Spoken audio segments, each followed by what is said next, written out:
Right. He's going down. Hey, if it was a Jake and you killed one with your bow on public ground, that's still awesome. Yeah. So. But you just did the Florida Osceola hunt. I did for the first time. So I got invited down with some buddies to go hunt went to go hunt Florida, and I've hunted Texas. I've hunted all over the Midwest. That's the only bird I needed to complete the slam.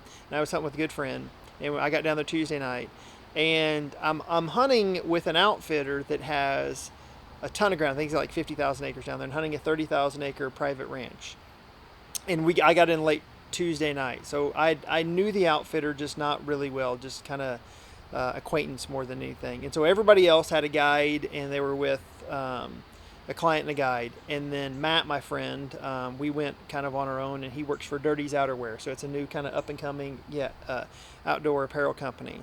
And so he's planning on getting some footage and stuff. And so we're setting up the first morning, and didn't hear much. They don't gobble down there, especially this time of year.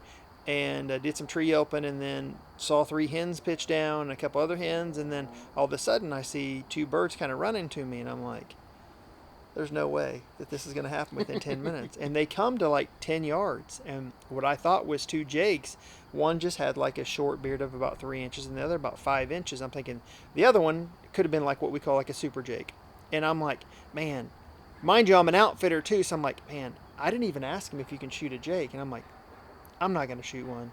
And they had struggled the past couple of days. So we hunt like almost all day, and we pass up like, I think it was like 9 jakes and have like 20 hens within 10 or 15 yards. And we go back that night, and one other guy had killed one, and he's like, well, how did it go? And I told him, he's like, man, you didn't kill a jake? And I was like, no, man, I didn't really ask. I'm a guest here. I didn't want to just, and he's like, nah, kill whatever, especially that's all you need for your slam. I can't believe that.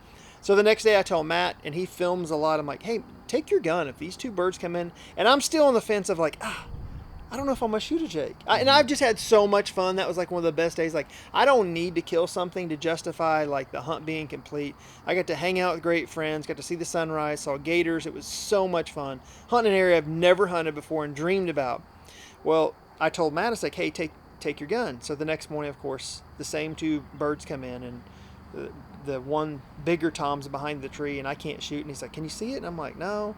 He's like, you want me to shoot? I'm like, yeah, shoot. So he ended up shooting one, and he kind of crawls out there and brings it back because the birds are just kind of feeding off. And I take a picture, and then I take a picture. It's a full fan, and I'm like, oh man, that's awesome. And then it just had about a 4-inch beard. So then at lunch break, we go back in, and the outfitter's like, man, that's a really good bird. And I'm like, oh my.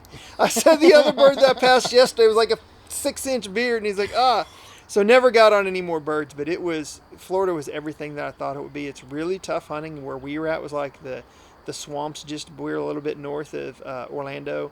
And besides the little logging roads, I mean, it was really tough, intense hunting. But I think it just meant so much more being with my buddies, and a buddy that I've had for years, get to be with him killing one that's like, it's hard. Here's the difference of like, if you're an outfitter a long time, it's almost becomes ingrained of you, like shooting is like second.